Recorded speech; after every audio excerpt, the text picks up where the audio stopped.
A paz do Senhor, queridas, pode se sentar. Glória a Deus. A gente não precisava nem para pregar, né? Fala sério. Que bênção. Gente, a gente está na presença do Senhor. Na presença do Senhor há abundância de alegria, a cura, a renovo, a restauração. Mas sabemos que Ele tem mais para nos ensinar, a todas nós. E é isso que Ele quer fazer, e a gente se assenta aos pés dEle nesse início de noite como Maria, aquietada aos pés dEle, para aprendermos o que Ele tem para nos ensinar nessa noite. Eu gostei muito do nome Defensoras. E eu vou logo, durante a pregação vocês vão entender por quê. Mas defender, gente, eu gosto de a gente sabe o que é defender, mas eu gosto de consultar o dicionário da língua portuguesa. Então eu tenho esse hábito, sempre quando eu vou defender um tema, ou vou ministrar sobre um tema, eu gosto de começar na definição da palavra. O que é defender? Defender é prestar socorro ou auxílio a, proteger, amparar, opor à força, oferecer resistência a um ataque ou agressão feita a, resguardar, preservar, abrigar, proibir, vedar, impedir, interditar, tolher o mal, nesse caso.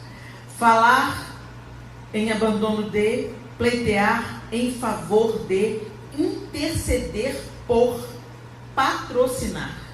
Tudo isso está dentro do conceito, na nossa língua, de defender. E logo no começo, fala prestar socorro ou auxílio. Esse é o nosso DNA.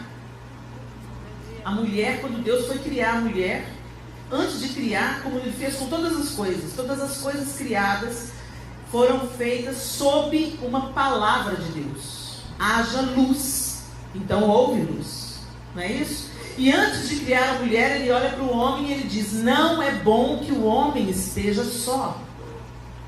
Far-lhe-ei uma auxiliadora. Olha aqui o termo de novo.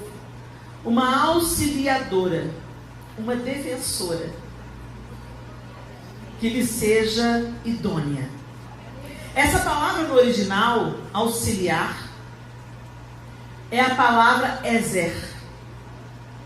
E essa palavra, ela é usada no Antigo Testamento 2 vezes para definir a mulher, 3 vezes para se referir à defesa de um exército, a defesa militar, e 16 vezes essa palavra é empregada para definir o auxílio de Deus, a defesa de Deus, o socorro de Deus.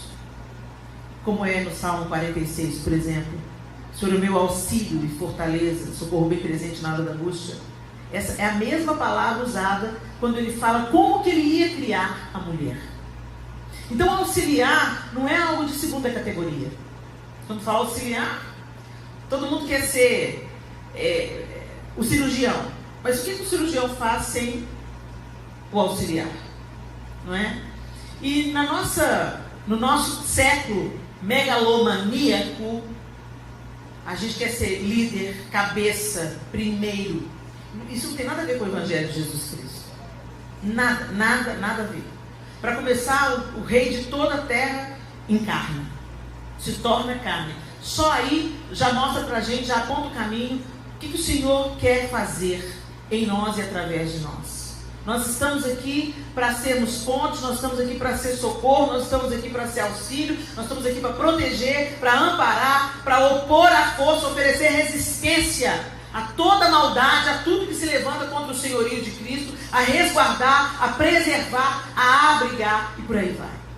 Então, defensoras é o nome e o tema que me foi dado para eu destrinchar com vocês dentro dessa lacuna de defensora. Obrigada, minha linda. É defendendo a família. Defender a família. Aí é impossível eu não me lembrar de uma mulher. Eu já falei muito sobre ela. Talvez se eu tivesse mais uma filha, ia ficar difícil. Eu ia ficar entre as 2 defensoras que eu vou falar sobre elas hoje. Se eu tivesse mais uma filha, não é o caso, tá, gente? Sem chance, ok? Mas quem sabe meus filhos colocam em uma das minhas netas, porque eu amo essas mulheres. Eu aprendi a admirá-las e a respeitá-las. Eu aprendo muitíssimo com as duas. E a primeira delas está descrita em 1 Samuel. Pode abrir a sua Bíblia. 1 Samuel, capítulo 25. Eu vou usar a linguagem Nova Versão Transformadora. Vamos lá, tablet. Eu te abençoo em nome de Jesus. O tablet está ficando igual eu, dando pisil. Vamos lá. A partir do verso 2 de 1 Samuel 25. Havia um homem rico em Maom que tinha propriedades perto da região do Carmelo. Possuía 13.000 ovelhas e 100.000 cabras. 13.000 ovelhas e 1.000 cabras. E era a época da tosquia das ovelhas. O homem se chamava Nabal, sua esposa Abigail era uma mulher inteligente e bonita. Mas Nabal, descendente de Caleb, era um homem rude e perverso em tudo que fazia. Quando Davi soube que Nabal estava tosqueando as ovelhas, chamou 10 rapazes e lhes disse: subam ao Carmelo e vão a Nabal, enviem saudações em meu nome. E digam a ele: paz e prosperidade ao Senhor e à sua família, e a tudo que é seu. Disseram-me que é a época da tosquia. Enquanto seus pastores estiveram entre nós do Carmelo, nunca lhes fizemos mal, e nada foi roubado deles. Pergunte a seus homens, e eles lhe dirão que isso é verdade. Diante disso, pedimos que o Senhor seja bondoso conosco, pois chegamos numa época de celebração. Por favor, reparta conosco e com seu amigo Davi o que puder dos seus mantimentos. Os rapazes transmitiram essa mensagem a Nabal em nome de Davi e esperaram pela resposta. Quem é esse tal de Davi?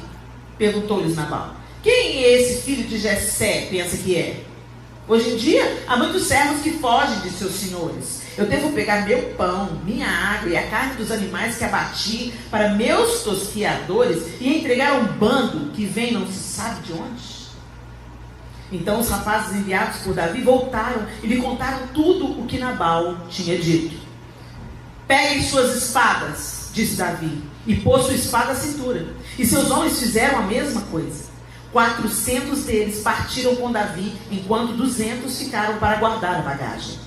Enquanto isso, um dos servos de Nabal foi até Abigail e lhe disse: Davi enviou mensageiros do deserto para saudar nosso Senhor, mas ele lhes respondeu com insultos. Os homens de Davi foram muito bons conosco e nunca nos fizeram mal. Nada foi roubado de nós durante o tempo em que estiveram conosco no campo. Na verdade, dia e noite, eles foram como um muro de proteção para nós e para as ovelhas. É bom que a senhora leve esses fatos em consideração e resolva o que fazer, pois haverá problemas para o nosso Senhor e para toda a sua família. Nabal é um homem tão cruel que ninguém consegue conversar com ele. Sem perder tempo, Abigail providenciou 200 pães, 2 vasilhas de couro cheias de vinho, 5 ovelhas preparadas, 5 cestos de grãos tostados, 100 bolos de passas e 200 bolos de figo. Colocou tudo em jumentos e disse aos servos: vão adiante e logo os seguirei. Mas não contou a seu marido Nabal o que estava fazendo. Quando Abigail entrava no desfiladeiro, montado em seu jumento, avistou Davi e seus homens vindo em sua direção. Davi tinha acabado de dizer: de nada adiantou ajudarmos esse sujeito. Protegemos seus rebanhos no deserto e nenhum de seus bens se perdeu ou foi roubado, mas ele me pagou o bem com o mal. Que Deus me castigue severamente se eu deixar um homem ou menino vivo na casa de Nabal até amanhã de manhã. Quando Abigail viu Davi, desceu depressa do jumento e se curvou diante de Davi com o rosto em terra. Caiu a seus pés e disse: a culpa é toda minha, meu senhor. Por favor, ouça o que a sua serva tem a dizer. Nabal é um homem perverso. Não dê atenção ao que ele disse, ele é um insensato, mas como seu nome me indica. Mas eu nem sequer vi os rapazes que o Senhor enviou. Agora, meu Senhor, tenha certeza de que tão certo como vive o Senhor, e tão certo como a sua própria vida, foi o Senhor que o impediu de matar e se vingar com as suas próprias mãos. Que todos os seus inimigos e os que procuram matá-lo acabem como Nabal. Aqui está um presente que sua serva trouxe para o Senhor e seus companheiros. Por favor, perdoe-me se o ofendi de algum modo. Que o Senhor lhe conceda uma dinastia duradoura, pois está lutando as batalhas do Senhor.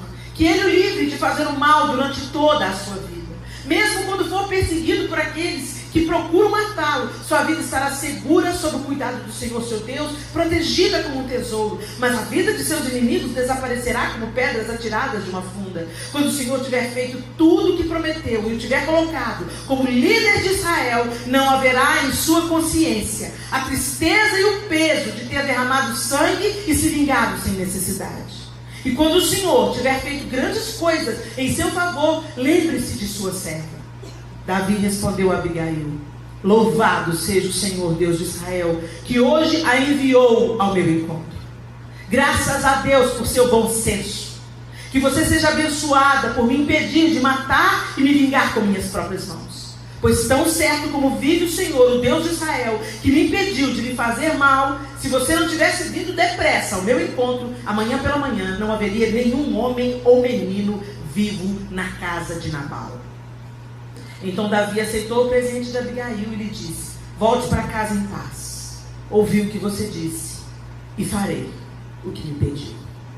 Vamos até aí. Abigail, essa mulher extraordinária, que se colocou como intercessora e como defensora do seu lar. E Deus tem nos convocado nesses dias tão turbulentos que vivemos. E muito se fala na defesa da família. Na defesa da família. A gente briga nas redes sociais na defesa da família. A gente levanta bandeiras ideológicas na defesa da família. Mas o que a gente tem que fazer de primordial, a gente não faz. Então, como é que a gente fala que está defendendo a família? A defesa da família não começa na arena pública. A defesa da família começa em casa. Nós somos habilitadas pelo próprio Deus, como a palavra diz, que nós somos aquelas, antes de Deus formar a mulher, Ele diz: far-lhe-ei uma auxiliadora que lhe seja idônea.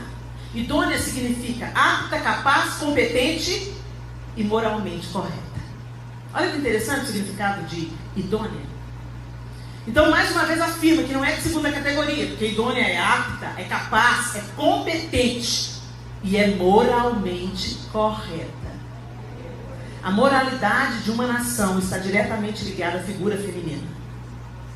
Por que no exterior as mulheres brasileiras são tratadas como prostitutas?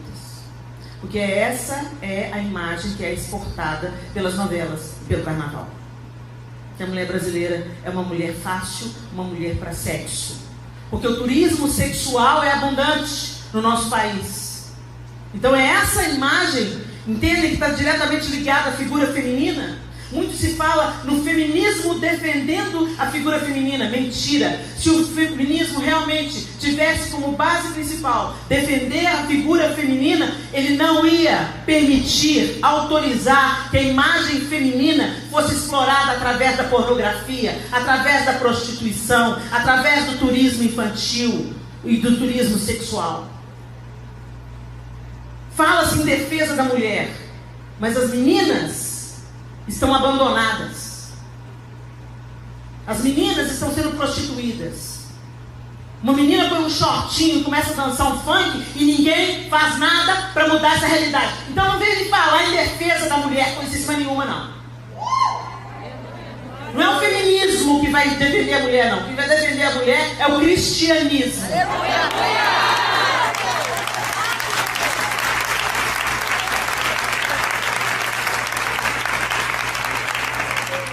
Mas não é um cristianismo nominal ou religioso. É um cristianismo que se envolve na causa. É um cristianismo que ensina, que aconselha, que acolhe, que educa amorosamente e que se mete numa trincheira de batalha, se for preciso, para defender uma menina. Tem abusos tem meninas e meninos também que sofrem abuso dentro do núcleo doméstico. A maioria dos abusos sexuais acontece no contexto familiar. O abusador ou é um familiar, ou é alguém muito próximo à família. E sabe o que a mãe faz? Finge que não vê. Porque confrontar esse tipo de situação vai dar pano para manga, vai trazer desconforto, pode gerar um divórcio. E o que vão falar? Mas a gente não pode fugir daquilo que Deus nos chamou para fazer. E nós mulheres precisamos de nos erguer como defensoras da família. E eu trouxe essa mulher extraordinária porque ela carrega umas características que podem muito nos inspirar. A primeira coisa, Abigail sabia escutar. Por que você está me dizendo isso, Helena? Por que Abigail era uma boa ouvinte? Porque quando deu ruim, e os empregados viram como Nabal destratou gente, deixa eu só contextualizar vocês. Davi, nessa época, estava pelo deserto, fugindo da ira de Saul, fugindo da inveja de Saul. Então ele andava, ele e seus valentes, e se valiam de expedientes para sobreviver. Então eles estavam ali, e tinha um homem próspero pastoreando seus rebanhos no Carmelo, e eles estavam por ali. O que eles faziam? Ajudavam. Não saqueavam, não roubavam os pastores, e muito pelo contrário, como os próprios pastores de Nabal falaram, eles eram como um muro ao redor do rebanho, para que nenhuma ovelha se perdesse. E aí quando Davi ficou sabendo que era o tempo da tosquia, e o tempo da tosquia era o quê? Era o tempo é como se fosse o tempo da colheita. Era o tempo do lucro, era o tempo e eles faziam uma festa na época da tosquia, né? Porque aquilo ia gerar renda, o rebanho ia ser, a lã ia ser vendida, aquilo tudo. E aí, então tinha muita comida para os tosqueadores, era um momento de celebração, de muita fartura. Então quando Davi ficou sabendo, está no tempo da tosquia, então está no tempo da fartura. Tem muito bolo, tem muita carne, tem muita coisa boa. Então vamos lá, vamos lembrar Nabal que nós ajudamos a cuidar. E hoje ele está colhendo o fruto da nossa ajuda. E se ele usar de generosidade para conosco e nos dar um pouco dos seus mantimentos, daquilo que ele fez. E Nabal, gente, isso era uma coisa completamente comum naquele contexto. Mas Nabal fingiu de besta. Conhece essa expressão? Fingiu de besta, deu migué, golpe do João sem braço, fingiu demência, fingiu que não era com ele, enfim. E aí, isso acendeu a ira de Davi. Então tinha dois homens irados, um tolo e um irado. E aí, quando os rapazes viram aquilo, eles foram onde? Eles não foram lá em Nabal falar com Nabal: patrão, você não sabe o que você está fazendo não, patrão. Vamos lembrar do senhor, patrão. O senhor cuidou da gente, reveja. Não, eles não falaram com Nabal, porque Nabal era tolo. O tolo não ouve. O tolo não ouve conselho. O tolo não ouve os mais velhos. O tolo não quer saber a opinião de ninguém. Eu é que tenho razão, eu que sei da minha opinião. Ao invés de eles irem em Nabal, eles foram na mulher de Nabal. E o texto já começou a dizer pra gente que ela era uma mulher bonita e inteligente. Em outras traduções diz, era uma mulher sábia e bela. Gente, sabedoria é mais do que inteligência. Porque tem gente que é inteligente e é tolo. É mais do que inteligência. É a sabedoria, a inteligência que vem de Deus. A inteligência dos homens pode ser pela nossa percepção e a capacidade de apreensão intelectual, e pode vir também pelo estudo, pela aquisição de conhecimento. Mas tem um conhecimento que é revelado, ele vem do alto, e ele não muda apenas a sua capacidade de apreensão, ele transforma o seu coração e gera uma nova atitude. E é isso que acontecia com Abigail. Ela era uma mulher sábia. Então eles foram aonde ia sabedoria. Vamos falar para quem pode resolver. Abigail pode resolver. Você é essa mulher na sua casa? Será que você tem cumprido o decreto de Deus sobre a feminilidade? Será que você é aquela... Vamos saber a opinião da Tereza, da Ana, da Kelly, da Cristina, da Regina. Vamos lá saber o que a Susan pensa. Não, com certeza a Margarete vai ter alguma coisa para falar para a gente. Não, a Paula vai ajudar a gente a resolver isso. Qual é o seu nome? Faz a pergunta. Será que a Helena tem sido uma Abigail nesse tempo? Faz uma pergunta para você mesmo, colocando o seu nome. Será que a Carla tem sido uma Abigail desse tempo? Eu sei ouvir. Gente, a gente perdeu o hábito de ouvir. A gente não escuta. A gente escuta, mas já pensando numa resposta para provar que a gente está certa. Enquanto a pessoa está falando, você já vai montando um argumento. Isso não é ouvidoria. Para você ouvir, você tem que desfazer as armas e escutar até o fim. E se colocar no lugar de quem está falando. E se identificar com a situação e com a perspectiva que ele está te oferecendo. Isso é ouvir de verdade. Será que nós somos essas mulheres? Os nossos filhos às vezes estão emitindo sinais de socorro. Você está na rede social brigando por causa da ideologia de gênero. Mas o seu filho está debruçado no computador, viciado em tecnologia, e você fala que está defendendo a família. E quando ele vai te falar alguma coisa, você não quer ouvir. Olha, respeite comigo, menino.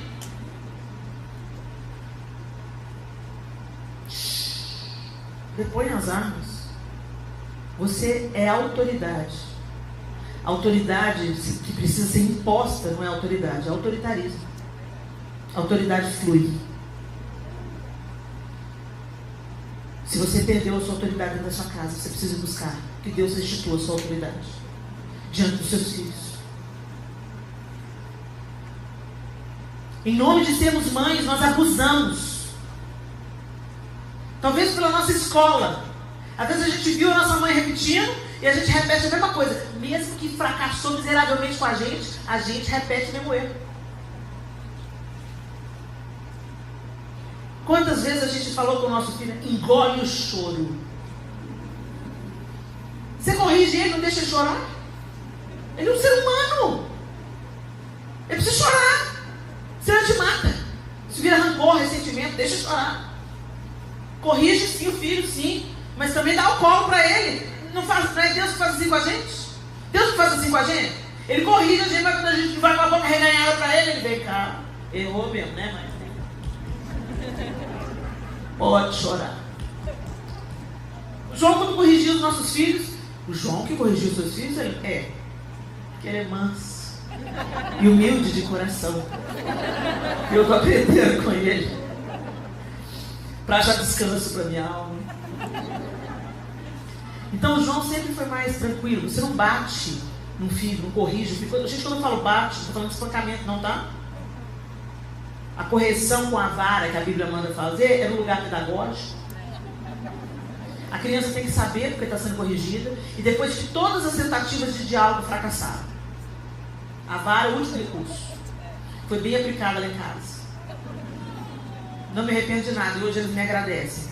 Até a mais rebelde dos filhos me agradece pela vara. Porque se a gente não der a vara para os nossos filhos, não der limite para os nossos filhos, a polícia vai dar. É verdade. Então você corrige o filho, não com raiva. Senão não é correção, é vingança. Vai beber uma água. Aí não, aí o sangue esfriou. Aí não, aí que é correção. Porque aí você está sabendo o que você está fazendo. Você não vai se exceder na sua correção. Você não está se ligando. Você está comunicando a criança. Porque, gente, quando eu perdi a paciência com os meus filhos, berrava com eles, não sei o que, era um fracasso. Eles só ficavam mais rebeldes, mais revoltados. Mas quando eu falava, avisei a primeira vez. Quando eu falava a segunda vez, agachava na altura deles e falava, escuta, eu já falei isso, isso e isso. Se você não obedeceu, eu vou ter que te corrigir. A terceira vez falhou, eu só fazia assim, vamos pro quarto. Não! Aquele drama, que são meus filhos. E aí o João entrava em cena e vinha com aquela calma, sentava, esperava eles dar o show. Acabou, filho, acabou. Você sabe por que você vai ser corrigido? E falava, fazia eles falarem por que estavam sendo corrigidos, para eles terem certeza do porquê que eles estavam sendo corrigidos. Agora você sabe que você vai ser corrigido. Quantas vai ser, papai? 3. 3 varadas no bumbum. Nunca era com a mão, porque mão é para carinho. Então era uma varinha mesmo, ou era uma reguinha, ou era um chinelo. No bumbum, com remédio. Plá, plá, plá. Aí chorava. Claro, chorava, doeu. Aí o João oferecia colo. Deixava chorar, chorar, chorar. Quando acabava, vamos orar. Então ora, oh Deus, me perdoa. Gente, a Bíblia é didática. Quando a gente aplica a correção do jeito que a Bíblia fala, para a gente não se exceder, para a gente não espancar o filho, mas que é para a gente corrigir, dar limite dos filhos, a Bíblia sabe o que está falando, gente. Tem filho que não precisa apanhar. Não precisa. Você fala para ele 1 ou 2 vezes, ele obedece. Ai, que delícia. Mas tem uns... Só Jesus na causa. Como eu apanhei. Aleluia, glória a Deus, porque minha mãe não me negou a varada. Mas tem certas coisas que não é para a gente perpetuar. Às vezes as coisas que a gente fala para o nosso filho, às vezes as coisas que a gente não fala para os nossos filhos. Escuta o que o seu filho tem a dizer. O que funciona para um, não funciona para outro. Então você tem que ter a percepção de que filhos são seres únicos. Um é um, outro é outro. É filho do mesmo pai, da mesma mãe, cresceram no mesmo ambiente, tiveram acesso às mesmas coisas. Mas eles não são a mesma pessoa. E eles não são você. São um ser humano único, com o propósito de Deus sobre a vida deles. E nós, como pais, temos que ser facilitadores. Sabe escutar.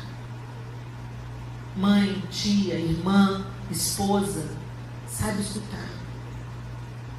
Filha, talvez você não é mãe, você é filha. Saiba escutar. Escuta o seu pai, escuta a sua mãe. Procure entender também as limitações deles. Eles não são super-heróis. Eles tiveram uma história que antecedeu a você. Ninguém é como é à toa. Tem um porquê. Escuta. Escuta o que o outro tem a dizer. Abigail sabia escutar. E porque ela era uma mulher confiável, uma mulher que podia ouvir o que fosse, porque ela era a solução e não a fofoqueira, porque tem gente que escuta para contar. Vem o problema, mesmo? Aí chega para outro, fulano, vou te contar uma coisa para a gente orar. Ainda tenta santificar a fofoca. Você não orou para falar com a outra para orar? Me ajuda. Escuta, genuinamente. Baixa as armas, baixa a defesa. Seu marido está reclamando de uma coisa, em vez de ficar retrucando com ele, presta atenção. Às vezes não é importante para você, mas é para ele. Seu filho está reclamando de uma coisa, para você pode ser uma bobagem, para ele é um gigante. Escuta. E escuta o que não é dito. Pede ao Senhor para te dar visão de águia, para você perceber que tem alguma coisa errada, mesmo quando essa coisa não é verbalizada. Você percebe um comportamento diferente de alguém dentro de casa, de alguém que vive com você e está angustiado, e que está comendo demais, que está ansioso. E você começa a identificar o problema.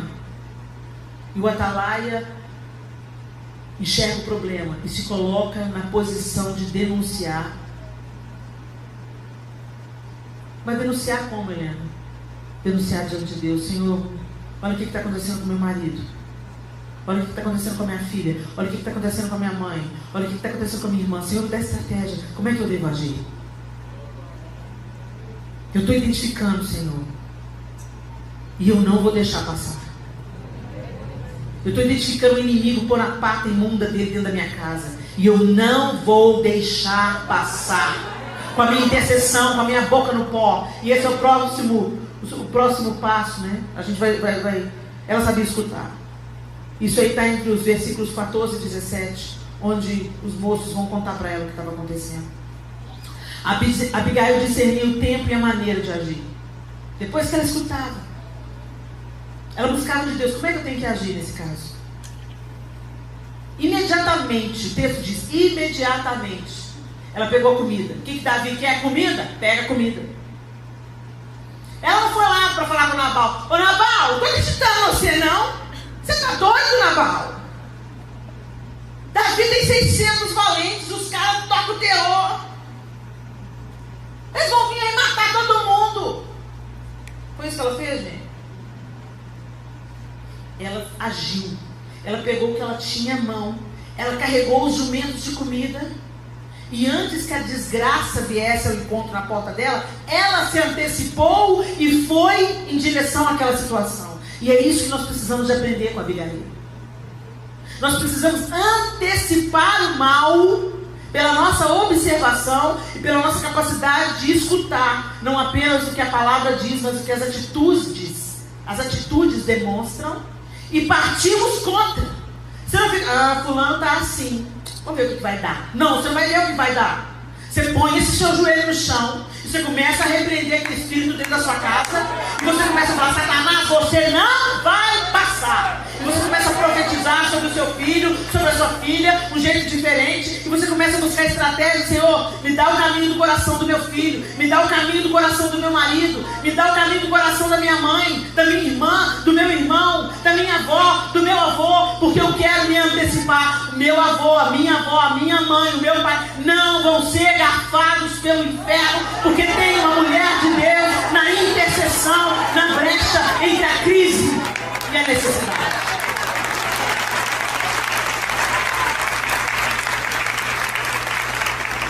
Ela discernia o tempo. Pegou 200 pães, 2 vasilhas de couro cheias de vinho, 5 ovelhas preparadas, 5 medidas de grão. Vou matar a fome desses homens. Era algo simples. Às vezes a gente pensa em coisas mirabolantes. Às vezes a resposta, a solução de um problema, gente, depende de uma conversa. Depende de um passeio. Depende de um abraço. Mas o orgulho, às vezes, não deixa a gente pedir perdão. Às vezes um pedido de perdão. Ô filho, mamãe se excedeu. Como é que os nossos filhos vão ser ensinados a pedir perdão e perdoar se eles não veem esse exemplo em nós? Pedir perdão para um filho não é sinal de fraqueza, não. É sinal de alinhamento com aquilo que você prega. Peça perdão. Você feriu seu filho? Você abusou? Você falou num tom que você não gostaria que falasse com você? Autoridade não é autoritarismo, eu volto a dizer. Você não tem que abusar o seu filho, oprimir o seu filho, nem humilhar ele na frente dos outros para mostrar que você que manda. Olhe nos olhos do seu filho, da sua filha e fala: eu pequei contra você, meu filho, e diante de Deus. Para Deus eu já pedi perdão, agora eu quero pedir para você. Eu estava nervosa, exagerei nas palavras, não é isso que eu penso. Repare. Saiba, discirna a maneira e o tempo de agir. Abigail sabia o tempo de calar. Ah, gente, tem coisa que a gente não convence, não. Você não é o Espírito Santo. Quem convence o homem da justiça, do pecado e do juízo é o Espírito Santo. A gente ensina, a gente fala, a gente instrui, mas quem convence é o Espírito. E nós estamos nos gastando e dificultando a obra de Deus na vida dos nossos filhos, porque a gente quer fazer o papel do Espírito Santo, e o que é para a gente fazer, a gente não faz. Então, ao invés de a gente orar, jejuar, conversar, ouvir, aconselhar, não, a gente quer convencer. E aí o filho está cambaleando, e você fica: você está assistindo isso aí é do capeta.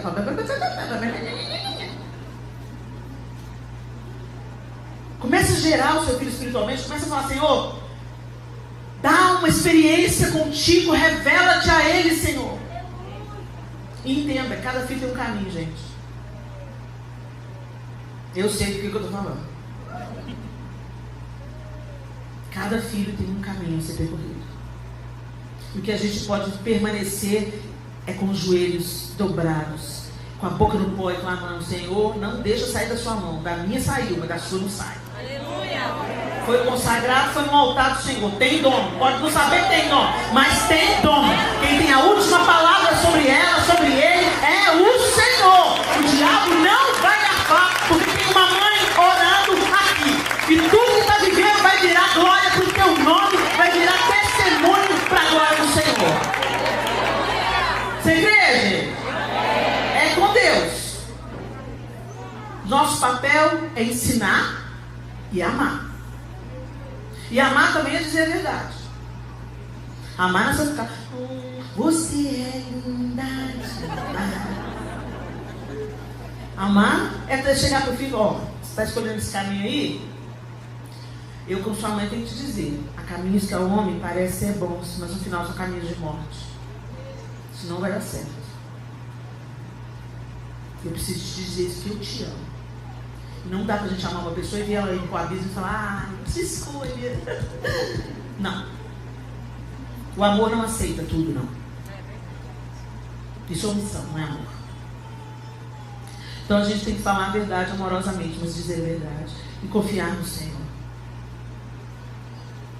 Tem hora que não é para falar nada, gente. A não ser com quem resolve. Tem hora que é para calar. Tem hora que é para falar. A gente precisa discernir. Mas é tão lindo porque a Abigail sabia a hora de calar. Ela tinha todos os elementos para ir lá, esfregar a mão na cara de Nabal. Doido! Ela fez isso. Ela foi, carregou os jumentos, pôs a comida, foi de encontro a Davi pessoalmente. E não falou nada para Nabal. Se você continuar lendo o texto depois, eu encorajo você a fazê-lo. Depois que estava tudo resolvido, ela chegou para Nabal e falou assim, então, Davi vinha aí matar todo mundo, tá? Então só vim te comunicar que deu tudo certo, nossa família se livrou. Aí ele teve um ataque. Ele teve um ataque, depois que a coisa estava resolvida. E a própria mão de Deus, ó, como diz a irmã, lembra o nome da irmã? Dona Gerilda, passou o rodo. Deus passou o rodo de Nabal, aí Davi mandou buscar Abigail e casou com ela. Que coisinha, virou mulher de rei, a mulher do tolo. Presta atenção. Porque ela soube, fala com quem resolve. Fala com quem resolve. Para de expor a nudez da sua família para qualquer pessoa. Para, leva. Meu marido. Gente, para de falar mal com seu marido com os outros. Se você vai buscar ajuda, pega uma pessoa séria. Uma pessoa que tem um casamento sério. Que vai orar com você, que vai acolher a sua dor. Não que vai sair por aí espalhando. Se estou sabendo mais da fulana, para saber babado gospel. Gente, o que você falar, você vai comer do fruto da sua palavra. É o que diz a Bíblia, não sou eu não. Que nós vamos provar dos frutos das nossas palavras. Então, como diz a Cassiane, fica caladinho para Jesus te dar vitória. Ela sabia o tempo de calar. E nós também precisamos de saber com quem nós falamos. Aonde nós levamos as nossas súplicas. Onde pedimos e a quem pedimos conselho, oração, suporte. Não saia desnudando a sua família para qualquer pessoa, dando comida aos abutres que se alimentam da sua tragédia, da sua desgraça. Não consinta que isso aconteça. Abigail não temeu se humilhar. O verso 23 e 24 diz: quando Abigail viu Davi, desceu depressa do jumento e prostrou-se perante Davi com o rosto em terra. Às vezes você vai querer resolver. Peraí, Davi, me escuta por favor. Antes que ela abrisse a boca, a atitude dela desarmou Davi.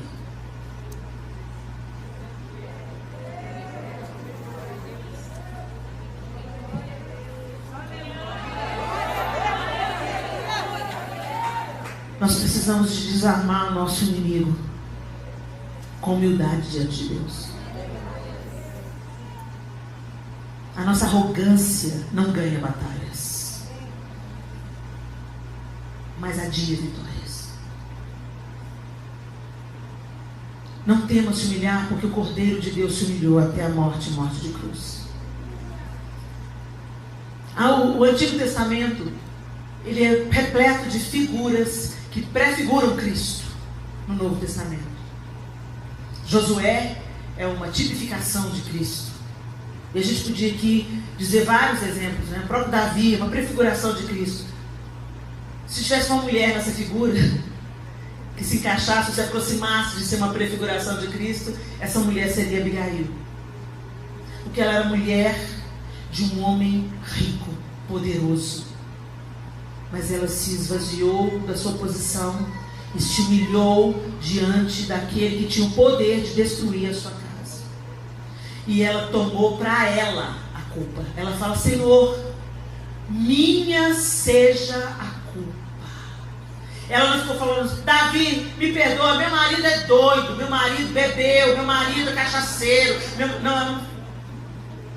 Antes dela falar que o marido dela não era uma pessoa normal, ela falou para ele: mas minha seja a culpa, eu não vi os rapazes. Ela tomou para si, exatamente como Jesus tomou sobre si todas as nossas culpas. Abigail chamou para ela responsabilidade. E a gente vive num tempo onde a gente transfere responsabilidade. Não, fulano, não, foi ciclano.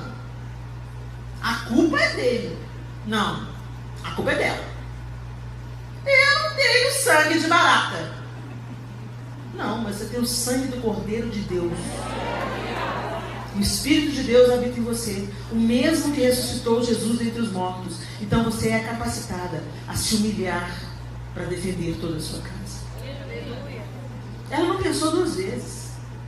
Desceu do jumento, pôs a cara no pó.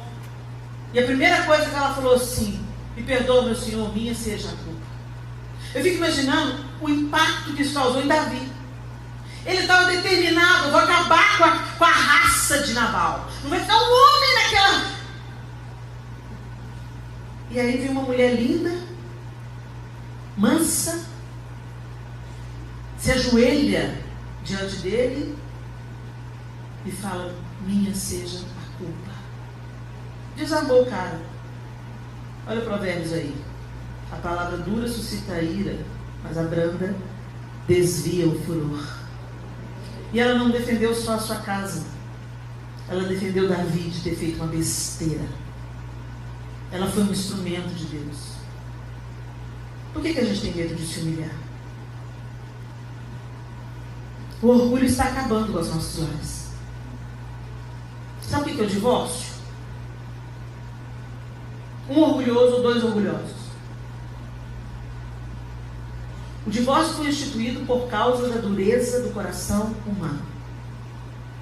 E sim, nós temos casos extremos de violência e a gente não pode tapar o sol com a peneira. Existem necessidades de divórcio. É porta de emergência. Senão a pessoa morre. Mas não é disso que eu estou falando, não. Eu estou falando no divórcio por incompatibilidade de gêneros. Divórcio porque o amor acabou. O tesão acabou. Vai me perdoar, gente. Mas isso é carne. Isso é orgulho, isso é altivez. Isso é mundo tomando o nosso coração. Porque toda relação saudável, ela experimenta tempos de refrigério. E ela também tem tempos de luta. Tem inverno e outono nas relações humanas. Não é tudo primavera e verão, não. Mas se a gente resistir firme, a estação vira e floresce de novo. Mas ninguém quer aguentar firme. Vamos chutar o balde. Eu mereço ser feliz. E aí aquela desgraceira entra para dentro da casa.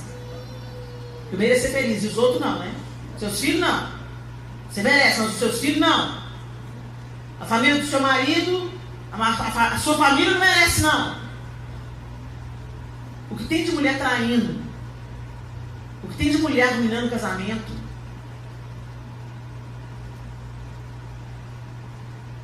que o Senhor tenha misericórdia de nós, gente, porque nós temos uma habilidade especial dada pelo próprio Deus e um jogo de cintura para salvar casamento. Por isso que vem um discurso falso. A fila anda. Sabe aquela amiga? Você está tolerando esse babaca? Chuta isso pra lá, só. Aí você vai na vibe da amiga, daqui a pouco a amiga está pegando seu ex-marido. Você pensa que isso acontece não, gente? O pastor conhece cada história. Eu queria não conhecer. A capacidade infernal que uma mulher tem quando ela mudar lugar para Deus. Porque ela vira uma poderosa ferramenta na mão do capeta. Que o diabo não desperdiça mão de obra de qualidade. E mulher é mão de obra de qualidade. Ou você vai ser uma bênção, ou você vai ser uma Jezabel. Escolha a sua posição. Porque eu quero te falar nessa noite. Você não vai ficar em campo neutro. Se Deus não te ocupar, o diabo te pega de parceira. Tome a sua posição em nome de Jesus. E se coloque como defensora da sua casa.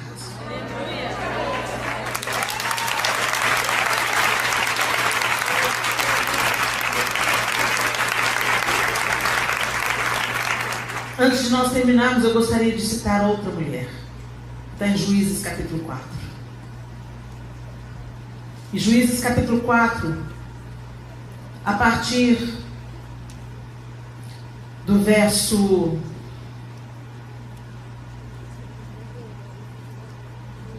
17, fugindo de uma batalha contra Baraque, Débora, Sísera, que era o comandante do exército de Jabim, o rei opressor de Israel, foi se esconder na tenda de Jael,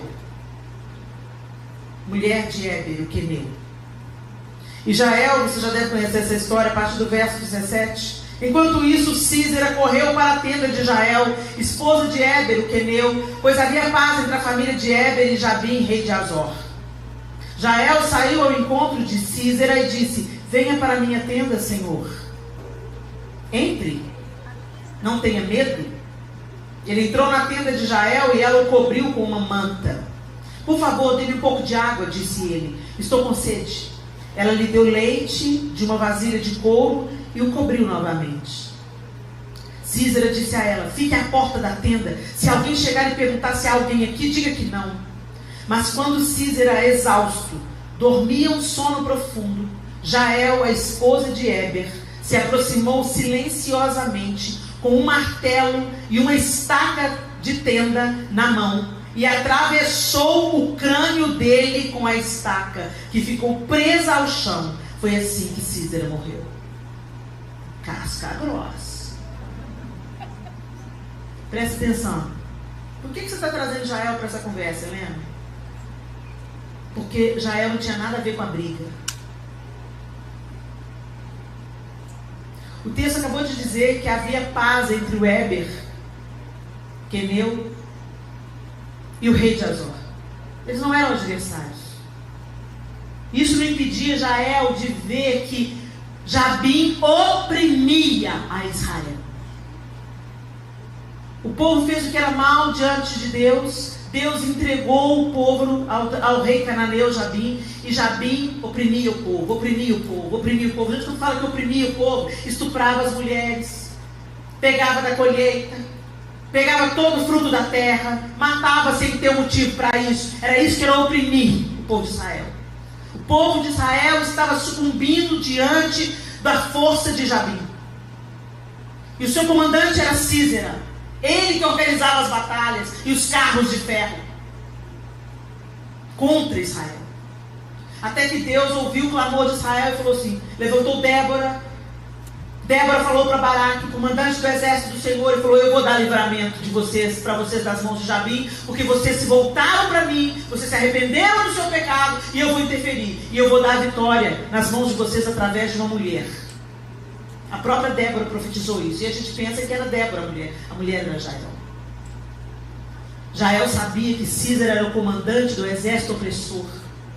Jael assistia à opressão de Israel. Ela sabia o que estava acontecendo. E quando ela viu o inimigo dentro da sua tenda, ela usou as armas que ela tinha na mão. Ela não foi pegar uma espada. Ela não sabia manusear uma espada. Mas ela sabia manusear uma estaca e um martelo, que ela usava para esticar a tenda onde ela morava. Deus quer usar o que você sabe fazer. Deus quer usar as armas que você tem na mão para vencer não apenas o inimigo da sua casa, mas para se erguer como uma voz defendendo a infância contra todo abuso.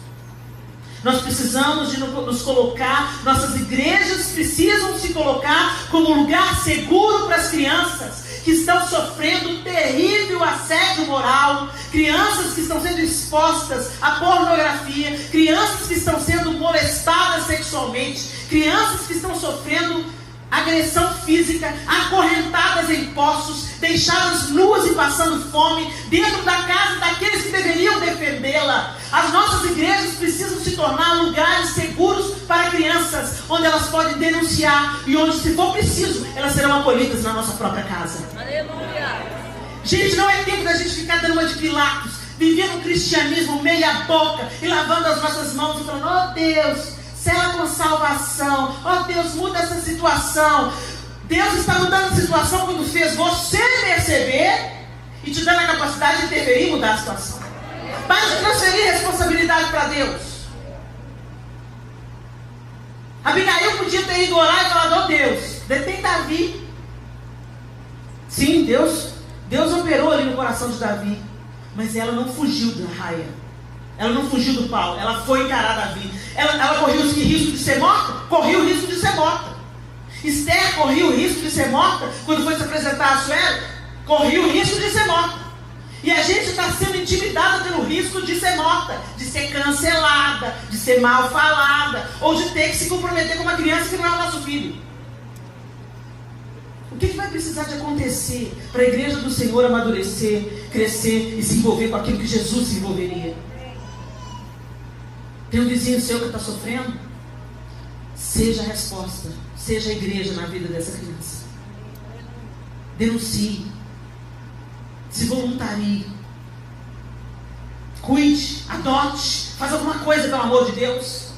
Porque hoje a gente põe cachorro dentro de casa e faz o melhor para os cachorrinhos. E eu tenho uma cadelinha que eu amo ela, Matilda. Ela é fofinha, é uma cadelinha. Mas a criança vale mais. E a gente está com 2 pesos, 2 medidas, animaizinhos sendo tratados como filhos. Casais que podem ter filhos não querendo ter filhos, porque não querem compromisso, não querem responsabilidade. Vai atrapalhar minha carreira. A conta vai chegar. Aliás, já está chegando. A conta já está chegando da revolução sexual. Vamos lá, vamos viver a vida. A conta está chegando.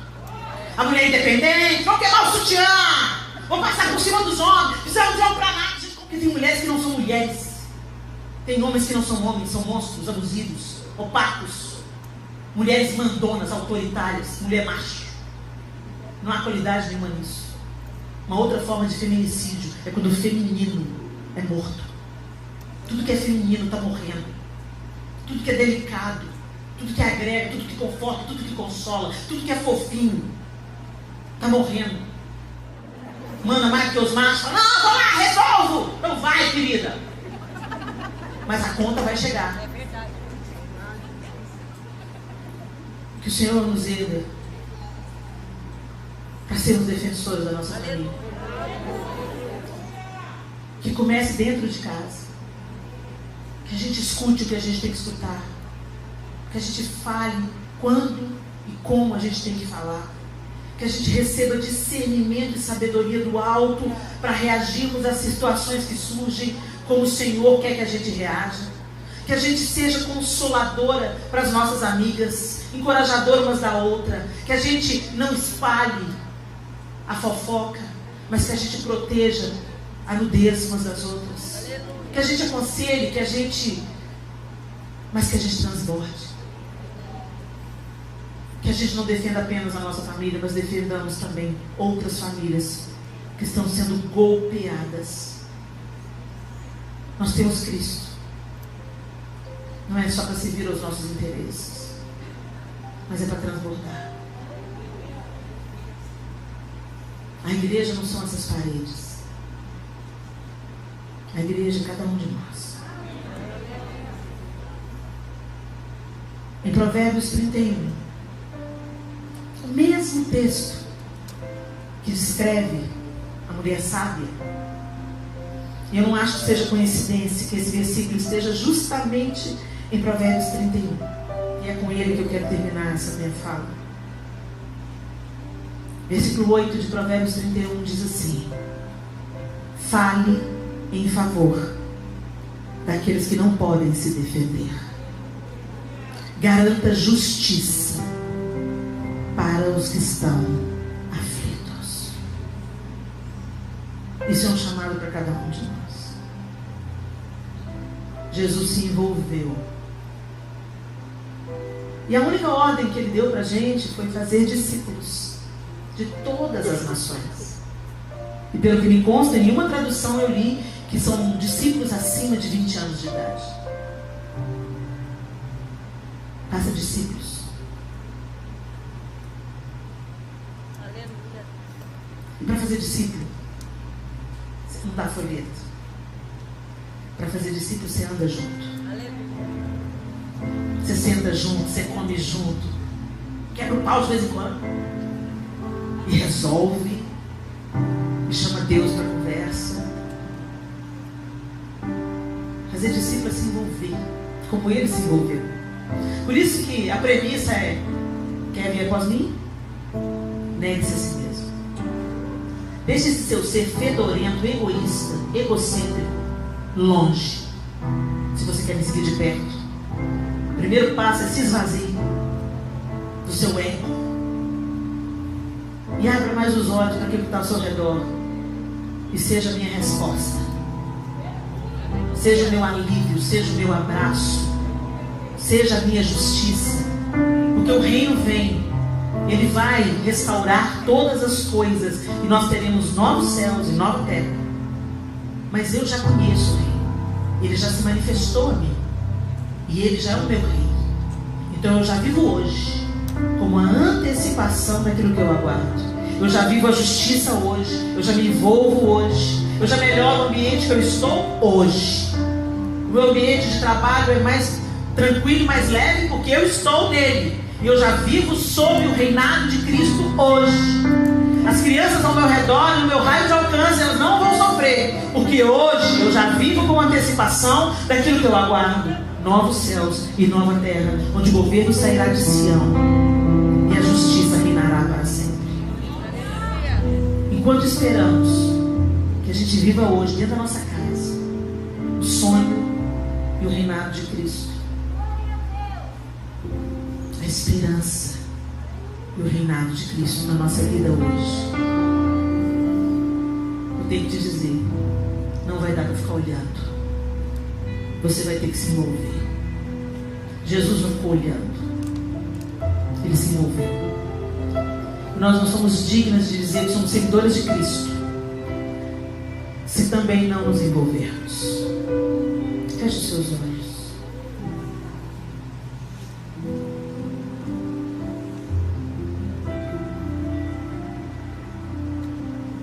Senhor, nós te louvamos, porque a tua palavra nos confronta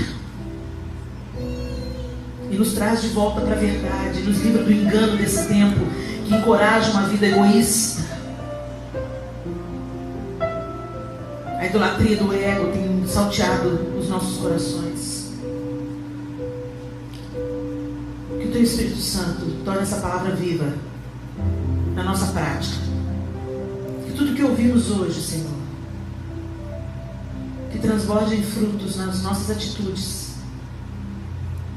Que sejamos convencidas pelo teu Espírito daquilo que precisamos ser convencidas. Que a nossa atitude seja diferente. Que muito mais de um discurso pela família, que as nossas ações nos ergam como defensoras dos nossos lares. Como Abigail, mulher sábia,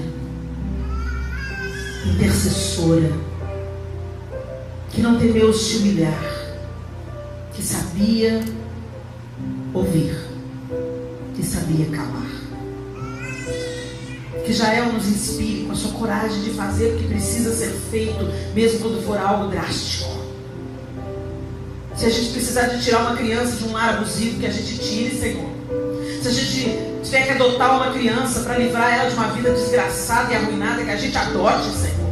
Nos tira do lugar da comodidade, Senhor. Porque o Senhor não se acomodou, o Senhor se deu, o Senhor se derramou, o Senhor entregou a sua vida. E nós queremos aprender com o Senhor a fazer o mesmo. Nos ensine, nos habilite, nos capacite, nos faça percorrer esse caminho.